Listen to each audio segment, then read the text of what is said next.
한 30분 하면 좋겠습니까? 한 40분 하면 좋겠습니까? 아니면 한 1시간 할까요? 설교를. 초대교회 때는 설교를 얼마나 했을까? 성경에 그런 것이 좀 나와요. 요즘에는 사회적으로 설교가 많이 짧습니다. 우리 교회도 제가 짧게 준비를 해도 이렇게 좀 길다 하는 소리가 자꾸 들어와서, 건의가 들어와서 최대한 짧게 이렇게 줄여서, 그래서 중요한 아주 요점만 또 그렇게 하고 있습니다만, 오늘 설교의 말씀도 한 일주일 이상 많이 노력을 했습니다만, 다른 때보다, 보통 때보다 한 5분 정도 더 걸릴 것 같아요. 그러니까 여러분, 누가 그러대요. 은혜를 한박 받다가 좀 길어지면 받은 은혜를 까먹어서 끝날 때가 되면 은혜가 다 없다고. 그렇게 되진 마시기 바랍니다.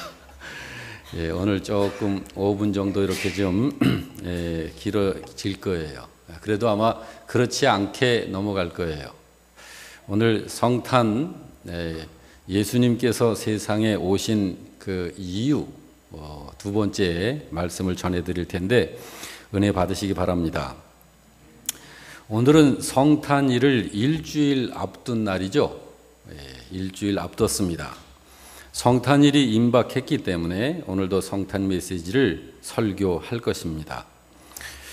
본문의 말씀 속에는 구약 성경 이사야 61장 1절 2절의 말씀이 인용이 되어 있어요. 우리가 조금 전에 합독을 했는데 그 인용된 말씀이 오늘 본문 누가복음 4장 18, 19절이 인용이 된 말씀이에요. 우리 17절부터 같이 지금 합독을 해볼까요? 선지자 이사야의 글을 드러내 책을 펴서 이렇게 기록된 데를 찾으시니 곧 주의 성령이 내게 임하셨으니 이는 가는 자들에게 복음을 전하게 하시려고 내게 기름을 부으시고 나를 보내사 포로된 자에게 자유를, 눈먼 자에게 다시 보게 함을 전파하며 눌린 자를 자유롭게 하고 주의 은혜의 해를 전파하게 하려 하심이라 하였더라. 이제 요 말씀이 구약성경 이사야 61장 1절에서 3절 그 말씀을, 2절 말씀을 그대로 인용한 거예요. 그대로.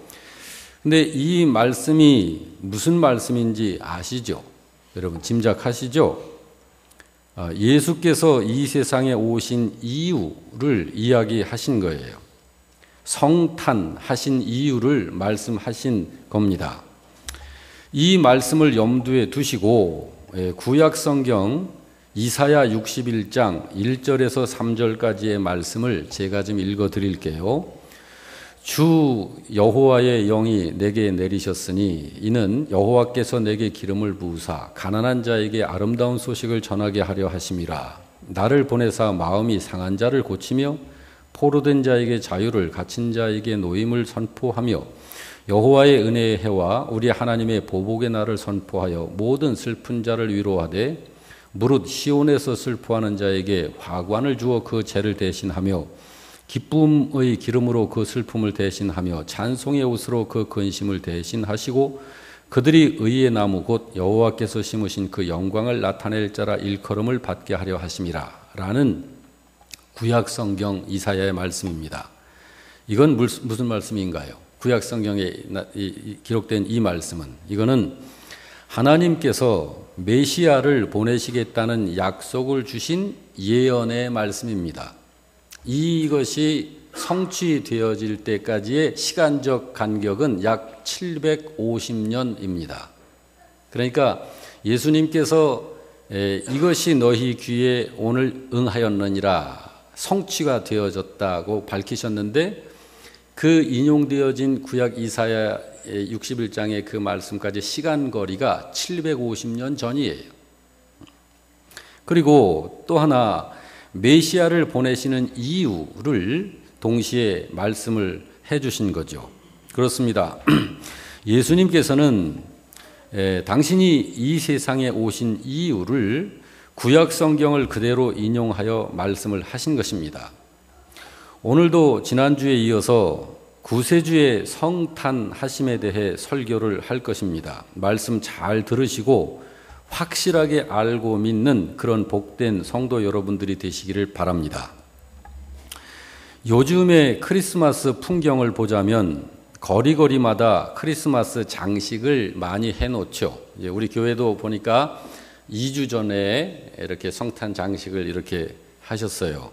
참 잘 하셨습니다. 서울 같은 도시에서는 아예 서울시에서 시청 앞 광장에다가 크리스마스 추리를 만들어 놓고 거기다가 찬란한 등불을 켜 장식을 하기도 하고, 또 백화점이나 쇼핑센터 같은 데도 여러 가지 장식을 화려하고 현란스럽게 해 놓습니다. 그리고 거기다가 반드시 등장하는 인물이 있는데 그가 산타크로스입니다. 그리고 산타크로스 옆에 항상 사슴이 끄는 썰매가 또 등장이 되지요. 세상은 이런 방식으로 크리스마스를 축하하고 굉장히 떠들고 야단법석입니다. 그렇지만 사실상 예수 그리스도께서 이 땅에 오셨을 때에는 지금처럼 그렇게 굉장한 축하라든지 찬란한 장식 속에 오신 것도 아니고, 또 그리스도로 오신 예수를 사람들이 굉장하게 환영하고 맞이해서 그분을 높여드린 것도 아니에요. 처음 성탄절 분위기하고 요즘의 성탄절 분위기하고는 굉장히 다릅니다.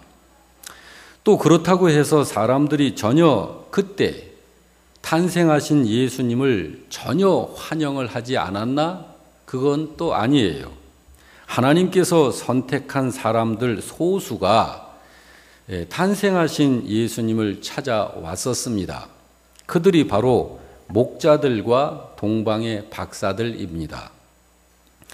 목자들 같은 경우를 보면 천사들의 환영과 찬송을 다 듣고 보고서, 그리고 주님께 찾아와서 경배를 드렸고, 동방의 박사들 같은 경우는 멀리에서부터 하늘의 징조를 보고는 별의 인도함을 받아 찾아와서 경배를 드렸습니다. 그들이 그렇게 찾아온 이유는 왜였을까요? 예수님을 뵙고 경배드리겠다고 하는 그 한 가지 이유, 예수님을 뵙고 경배드리겠다고 하는 그런 이유에서 찾아온 것입니다. 그들이 예배 한 번 드리려고 그렇게 먼 길을 찾아온 것을 생각을 할 때 그 사람들의 생각은 요즘 보통 신자들이 생각하는 그런 생각과는 많이 다르구나 라고 하는 것을 느낍니다. 그들은 주께 예배를 하기 위해서 정성을 들여 힘써서 준비하고 그 주님께 예를 차려 예배할 때 바쳐드릴 물건과 모든 것을 준비해 가지고 거기까지 그 먼 길을 찾아온 거예요. 이번에 우리 교회 성도 여러분들도 그때 그들처럼 성탄하신 예수님께 경배드리는 그런 성탄절이 되어지기를 바랍니다. 구약 때 신자들을 보게 되면 하나님의 계시 안에 살면서 메시아가 오시기를 기대하고 있던 경건한 사람들은 그 멀고 먼 길을 멀다 하지 않고 찾아왔습니다. 그들의 그런 사고 개념이 성탄하시는 주님 앞에서 얼마나 바르고 성경적인지 몰라요. 그런데 그 당시에 동방의 박사들과 목동들에게 그러한 정신이 어디서 나왔을까 하고 생각을 하면 참 묘한 감정이 생깁니다. 물론 하나님의 말씀을 어떻게든지 듣고 배웠기 때문에 그렇게 할 수가 있었겠죠. 또 성령님께서 그들 마음 가운데 감화와 감동을 하심으로 그렇게 했을 것입니다. 그렇지 않았다면 단순히 찾아가서 엎드려 절 한 번 하려고 그렇게 많은 경비를 드리고 많은 수고를 하면서까지 그렇게 먼 길을 찾아오지는 않았을 것입니다. 이것이 처음 성탄 때의 모습이에요. 그런데 우리의 이 시대를 사는 교회와 신자들을 보면 안타까운 마음이 먼저 앞서죠.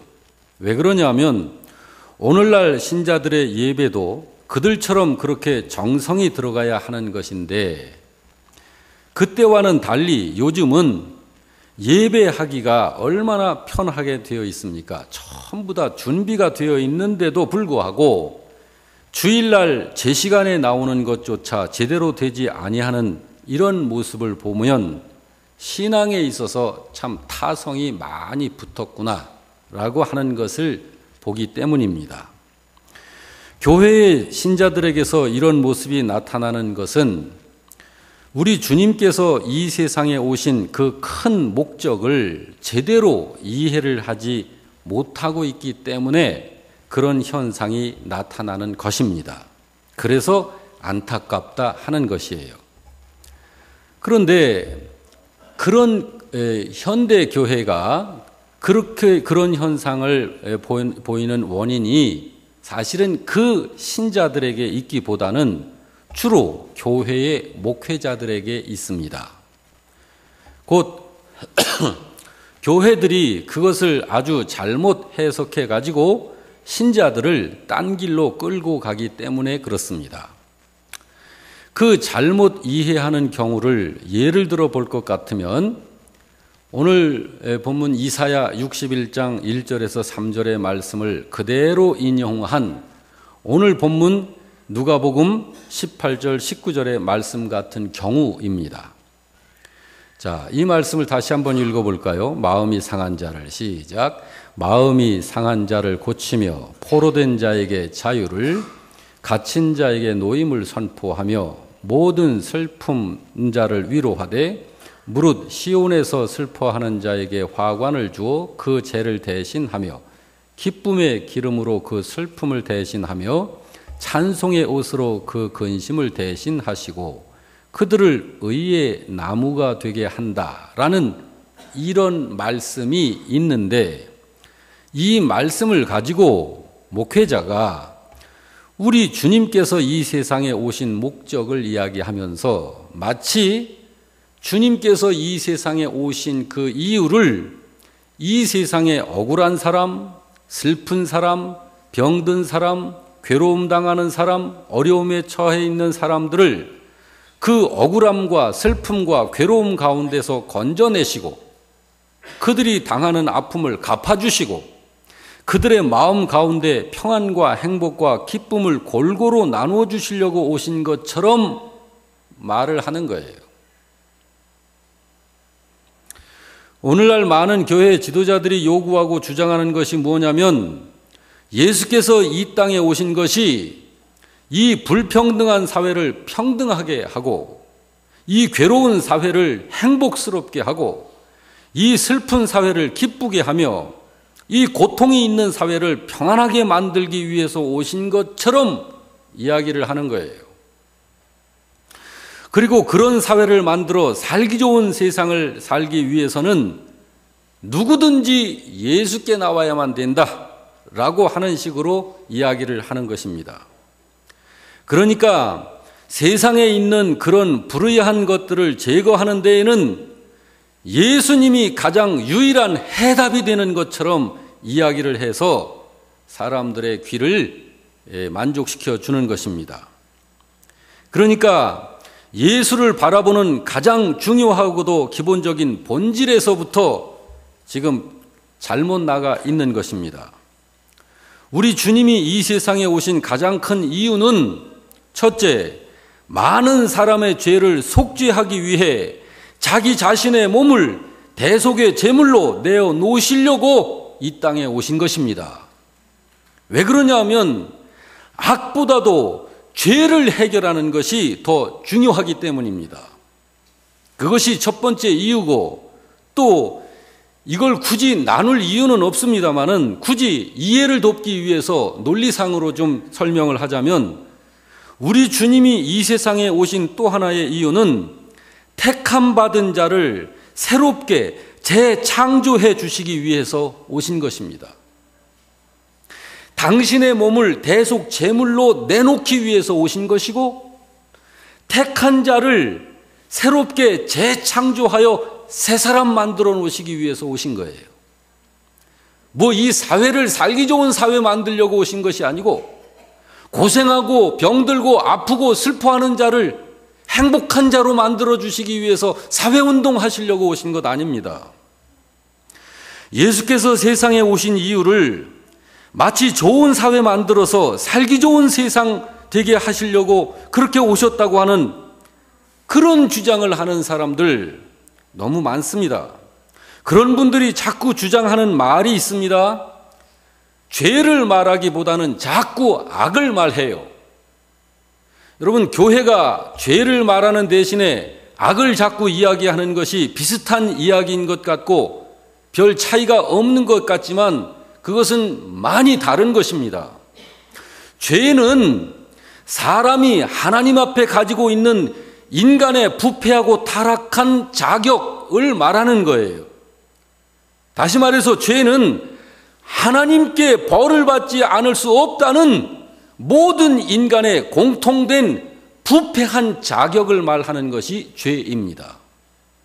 그렇지만 교회가 그것을 악으로 말을 할 때는 사람 개개인이 가지고 있는 도덕적인 그런 죄로서의 악을 말하는 것이 아니고 물질 악이라든지 육체 악이라든지 사회 악 이런 것에 의미를 두고서 말하는 거예요. 그래서 마치 인간이 지금 행복하지 못한 것이 사회적인 악 때문이고 물리적인 악 때문인 것이기 때문에 예수님이 이 세상에 오신 것이 마치 그런 것을 제거하려고 오신 것처럼 말하면서 그러기 때문에 사회운동을 해야 된다 라고 주장을 많이 하고 각 개인이 가지고 있는 그 도덕적인 악으로서의 죄는 가급적 말을 하지 않는 거예요. 왜냐하면 죄를 자꾸 이야기하면 듣기 싫어하니까.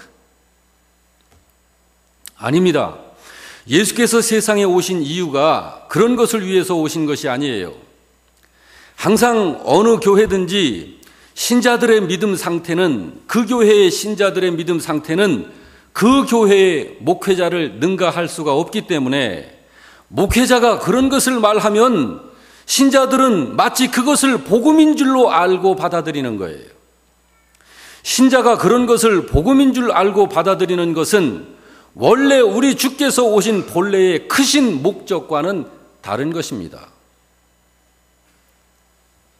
그런데도 많은 교회 지도자들은 마치 예수님이 그런 것들을 세상에서 제거하려고 오신 것처럼 말을 하면서 그 일을 이루어내기 위해서는 여러 가지 운동들과 방법들이 있어야 한다면서 집단적인 활동을 하도록 만드는 거예요. 이런 것을 사회복음주의 운동이다라고 하는 것입니다. 교회가 그런 것을 없애는 일을 해야 한다면서 그러기 위해서는 서로 돕고 양보해야 한다 하고 어떠한 정치적인 대책을 세워가지고 이 사회를 좀 더 정화시키고 좀 더 행복스럽게 혹은 이 고통을 좀 더 없어지게 하기 위해 무슨 기관을 세워 후생사업도 하고 인도주의적인 사업이라든지 사회사업 그리고 여러 가지 구제사업을 하고 어떤 제도를 개정하거나 법을 고치는 운동을 해야 한다고 주장을 하는 거예요. 그런 것을 하는 대표적인 분들이 바로 자유주의 신학을 공부한 사람들입니다. 그렇지만 그런 것이 예수님께서 이 세상에 오신 본래의 목적은 아닙니다. 그거는 지금 곁길로 잘못 나간 거예요. 주님의 성탄의 말씀을 다시 한 번 좀 함께 보고 싶습니다. 이사야 61장 1절에서 3절 말씀. 우리 아까 이미 읽은 말씀입니다만은 오늘 이 말씀과 깊이 좀 매치가 될 수 있기 위해서 다시 한번 읽습니다. 주 여호와의 영이 내게 내리셨으니 이는 여호와께서 내게 기름을 부으사 가난한 자에게 아름다운 소식을 전하게 하려 하심이라. 나를 보내사 마음이 상한 자를 고치며 포로된 자에게 자유를 갇힌 자에게 노임을 선포하며 여호와의 은혜의 해와 우리 하나님의 보복의 날을 선포하여 모든 슬픈 자를 위로하되 무릇 시온에서 슬퍼하는 자에게 화관을 주어 그 죄를 대신하며 기쁨의 기름으로 그 슬픔을 대신하며 찬송의 옷으로 그 근심을 대신하시고 그들이 의의 나무 곧 여호와께서 심으신 그 영광을 나타낼 자라 일컬음을 받게 하려 하심이라 는 말씀이죠. 물론 이 성탄의 내용 가운데에는 포로된 자에게 자유를, 눈먼 자에게는 다시 보게 함을, 눌린 자에게는 자유케 함을, 그리고 주의 은혜의 해를 전파한다라는 말씀이 있어요. 그러나 이 말씀들이 의미하는 것이 그냥 세상의 모든 포로된 자를 자유롭게 한다 하는 그런 의미는 아닙니다. 그것이 그런 의미가 아닌 것은 세상에서 포로가 되거나 잡혀서 갇힌다고 할 때 그런 것은 거기에 상당한 이유가 있기 때문에 그렇게 된 거예요. 만일 이 세상에 그런 제도가 없다 하면 그런 사회는 살 수 없는 사회인 거예요. 살기가 매우 불안하고 견딜 수 없는 사회가 되는 거예요. 여기 볼 것 같으면 눌린 자를 자유케 한다라고 했는데 만일 어떤 사람이 자기 자유를 정당하게 행사하지 못하고 다른 사람에게 위협을 주고 고통을 끼칠 것 같을 때에는 그런 사람의 자유는 물리적으로 제약을 해야 합니다. 그래서 다른 사람에게 해를 끼치지 아니하도록 해야 하는 거예요. 왜 그러냐면 그래야 공동사회에서 다른 사람들이 살아갈 수가 있기 때문입니다. 만약에 힘이 좀 세고 가진 자가 무법한 상태로 자기의 힘을 과시하여 다른 사람들을 해악을 끼친다고 한다면 그 사회는 살 수 없는 사회인 거예요.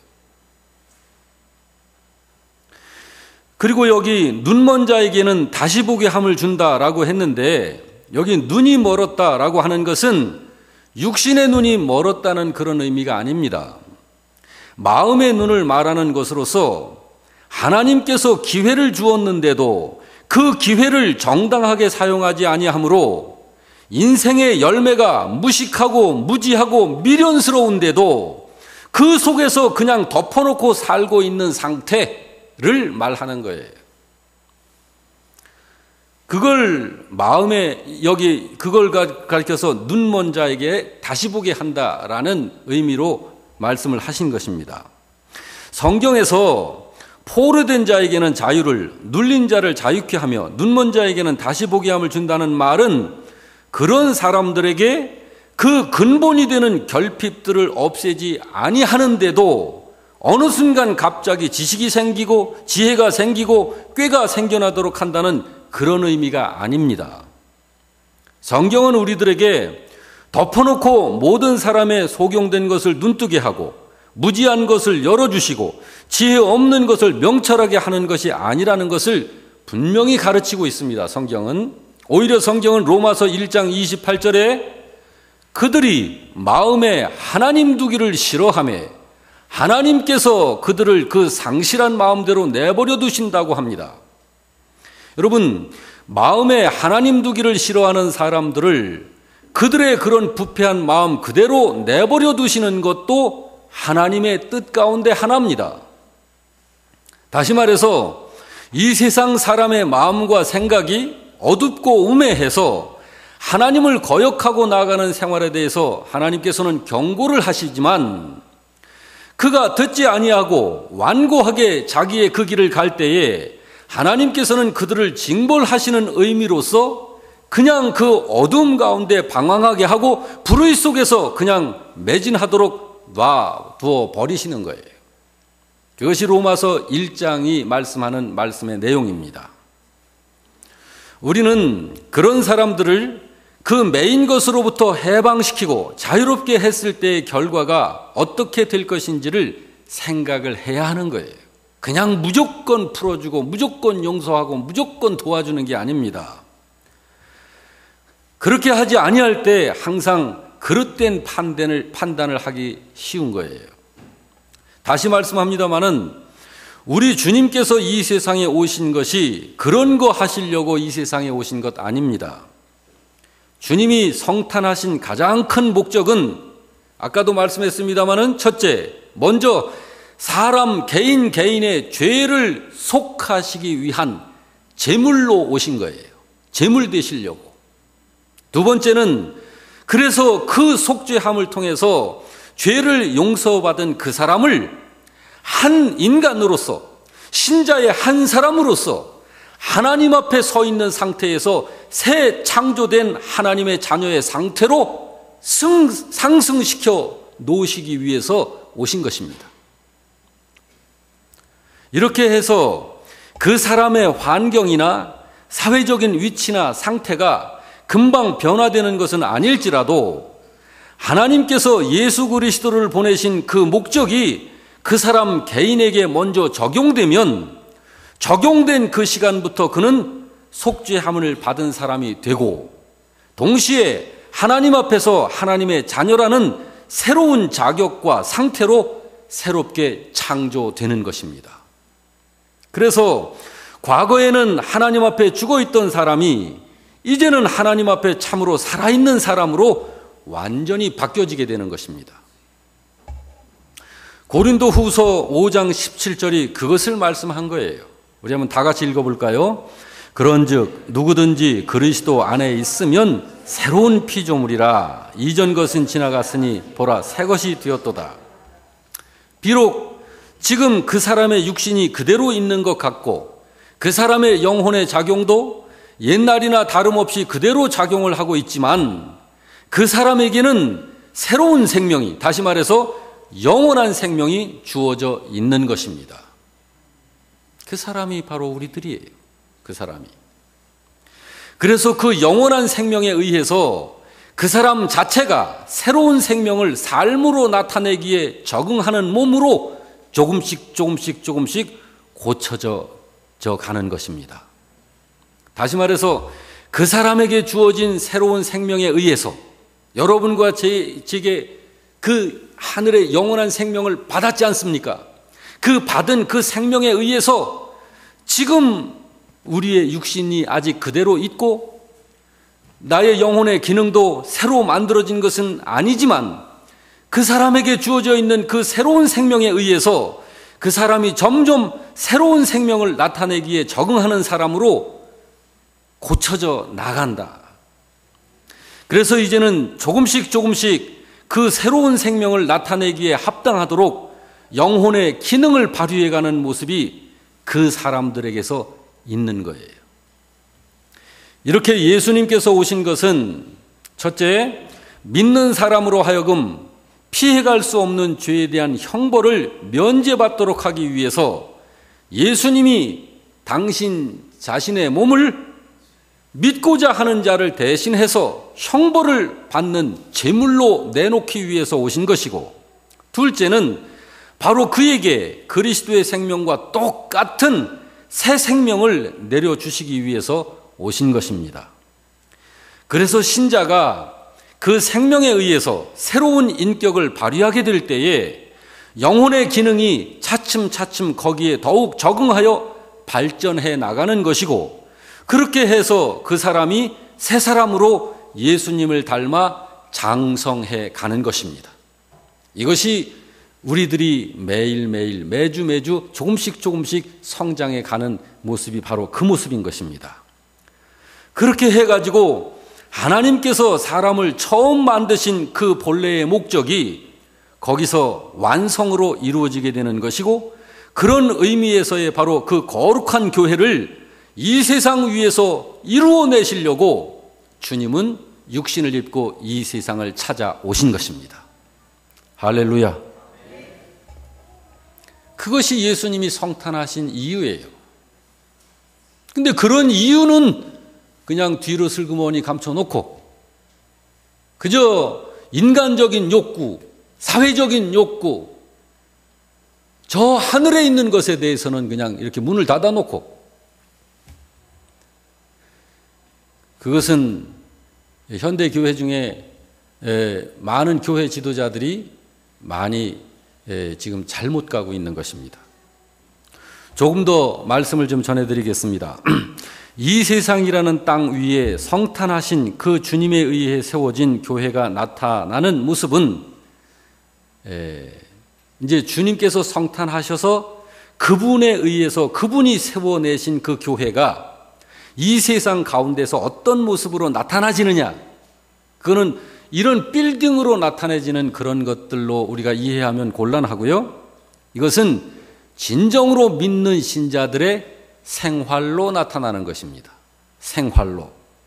신자들 개인이 교회의 분자로서, 즉 주님의 몸의 지체로서 각각 자기의 직장과 자기의 생활 터전에서 하나님의 뜻을 따라서 하나님께서 이 세상에 보내신 거룩한 목적을 향해서 인생을 살아가는 생활, 바로 그 생활로 나타나는 거예요. 그것이 성탄하신 주님에 의해서 세워진 교회가 이 세상 가운데서 그렇게 나타내지는 거예요. 장사를 하더라도 그렇고 농사를 짓더라도 그렇고 직장에서든지 무슨 활동을 하든지 어디서든지 그 교회는 교회의 모습으로 나타내지는 거예요.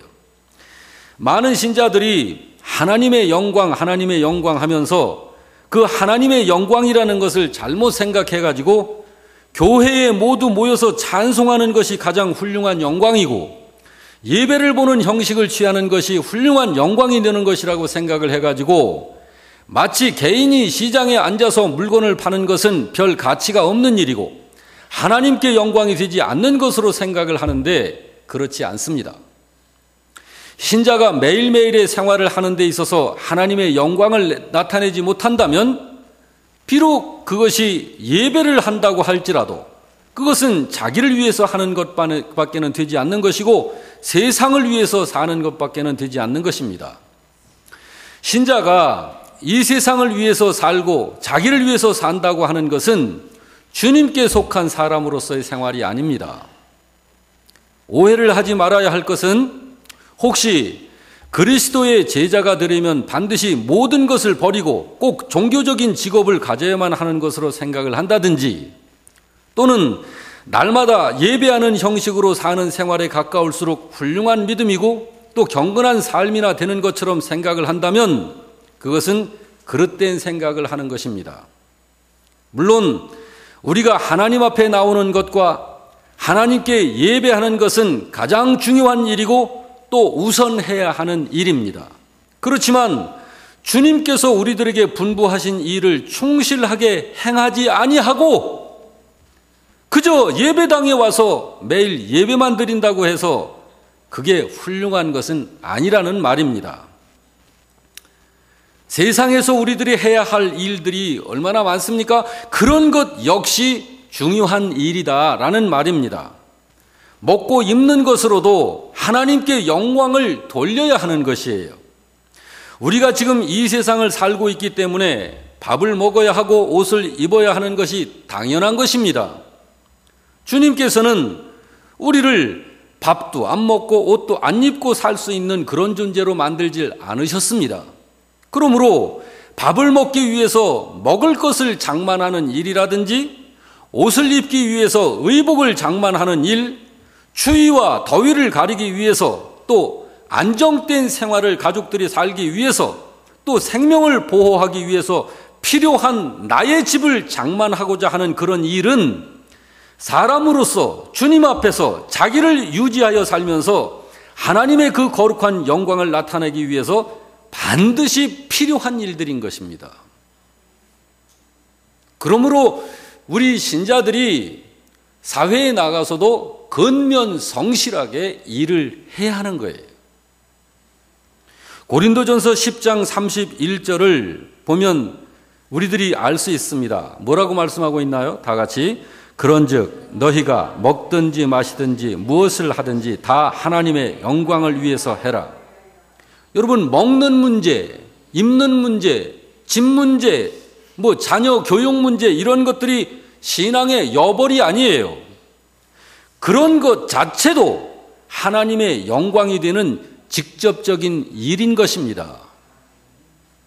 여기 먹든지 마시든지라는 말은 앞으로 하나님의 영광을 나타내려고 우선 준비로 먹고 마시라 하는 그런 말이 아니고 먹는 것 그 자체가 하나님의 영광을 위한 일이 되어야 된다라고 하는 거예요.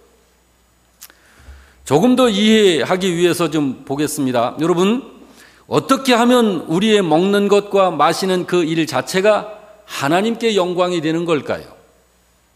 자, 내가 이 음식을 먹는 일이 하나님께 영광이 될 수 있고 똑같이 이 물을 마시는 일을 하지만 하나님께 영광이 안 되는 때가 있습니다. 그건 왜 그런 걸까요? 보통은 흔히 그것을 몇 가지 도덕적 성격을 가지면 하나님께 영광이 될 것이다 라고 생각을 하기 쉽습니다.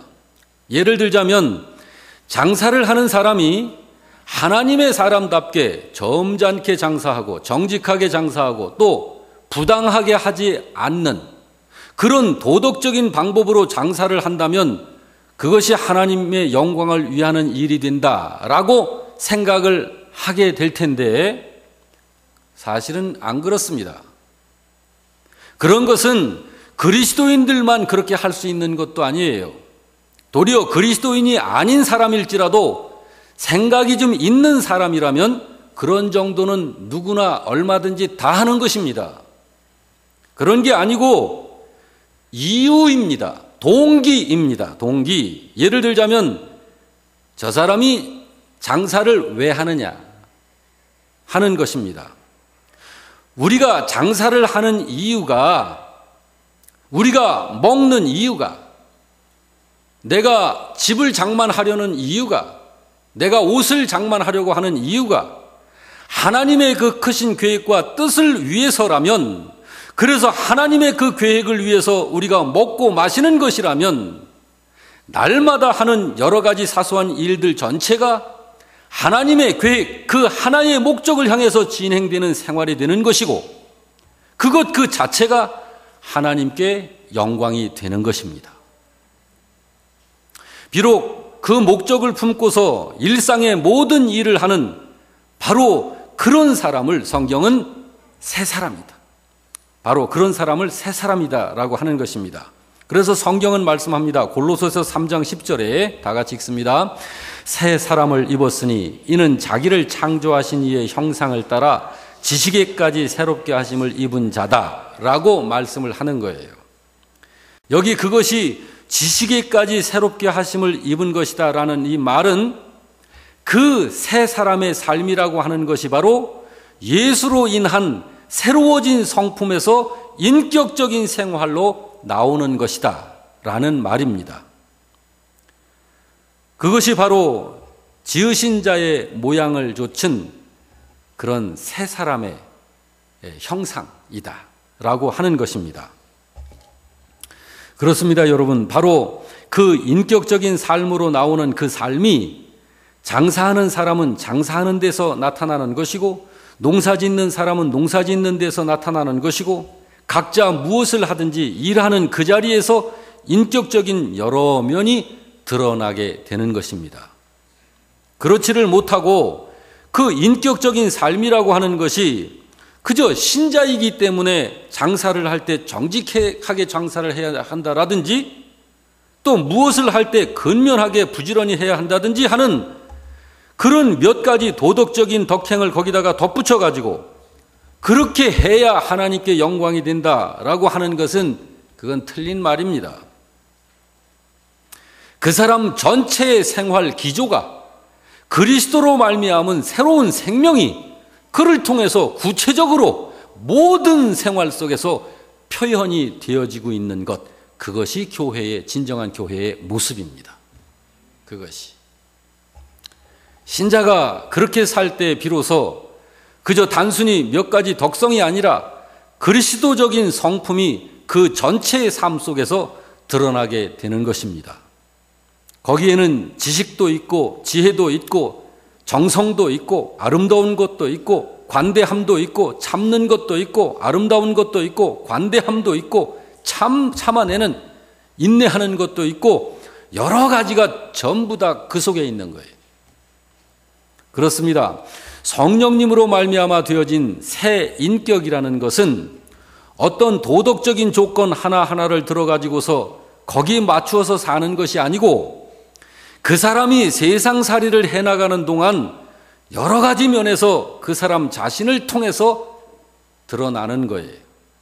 그것은 그 사람이 꼭 종교 직업을 해야만 하는 것도 아니고 그 사람이 예배당에 앉아서 찬송을 해야만 그게 드러나는 것이 아니라 장사를 하든지 농사를 짓든지 무엇을 하든지 그 사람이 대통령이 된 후에는 대통령으로서 그걸 나타낼 수 있는 것이고, 그 사람이 국무위원이 됐을 때는 국무위원으로서 그 교회의 모습을 나타내게 되는 것이고, 그 사람이 법조인이면, 그 사람이 교육자면, 그 사람이 또한 목사면 목사로서 교회적인 그 모습을 나타내게 되는 것입니다.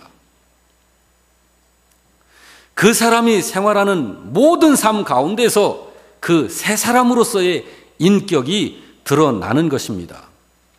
그렇게 해서 그의 삶을 통하여 하나님의 거룩한 형상이 드러날 때에, 곧 예수 그리스도로 말미암은 그 새로운 생명에 의해 새 사람이 드러날 때에, 그것이 하나님 자신의 거룩한 자태를 드러내시는 것이 되는 것입니다. 할렐루야.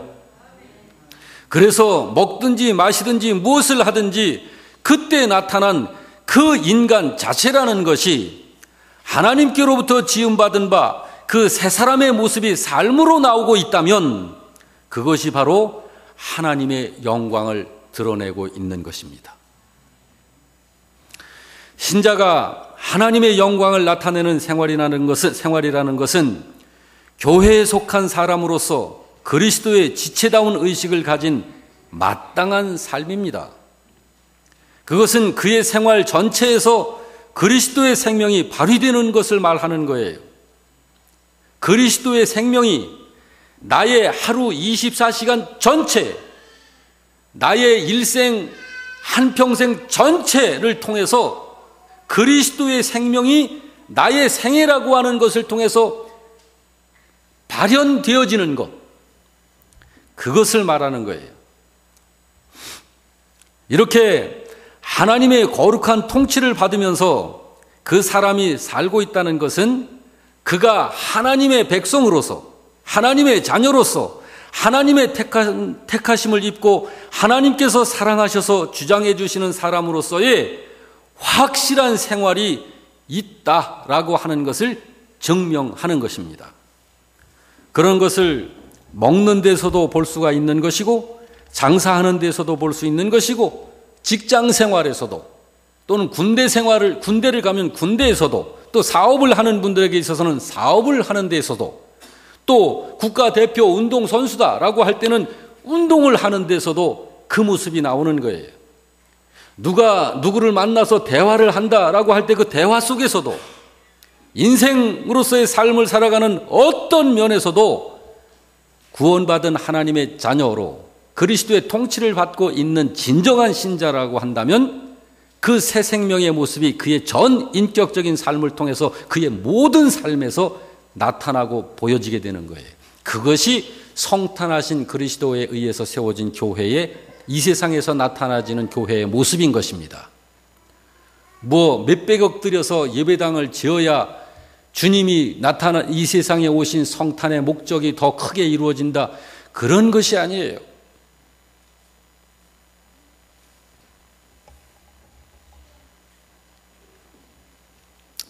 여러분, 오늘은 성탄 주일입니다. 성탄 일주일을 앞둔 주님께서 이 땅에 오신 이유를 밝히 알고 그 이유에 합당한 신자가 되는 것이 성탄에 합당한 우리의 태도여야 하는 것입니다.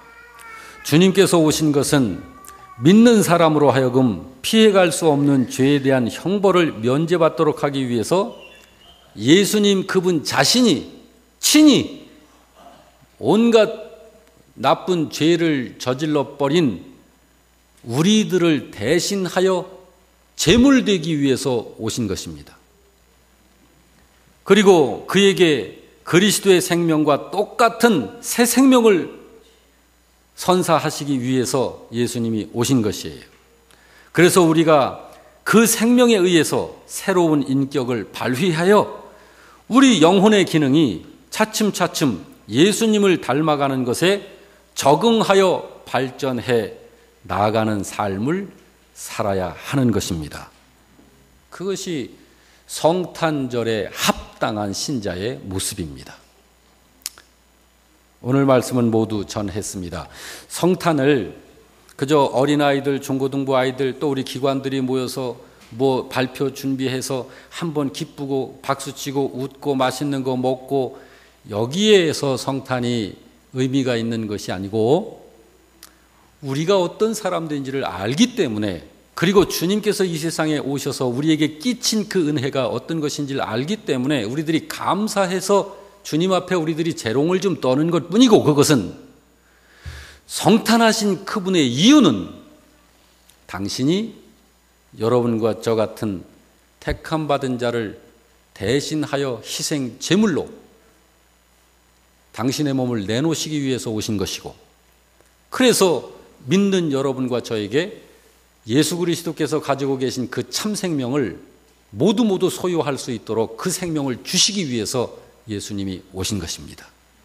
결코 부자 되기 위해서 형통하기 위해서 자식들 잘 되고 재산 많은 갑부가 되기 위해서 대박 터지는 그런 사회운동 해나가기 위해서 오신 그런 이유가 아닙니다. 오늘 이 성탄의 이유를 다시 한번 여러분 확인하시고 합당한 그런 믿음으로 주님 앞에 반응할 수 있기를 주님의 이름으로 축원합니다. 아멘.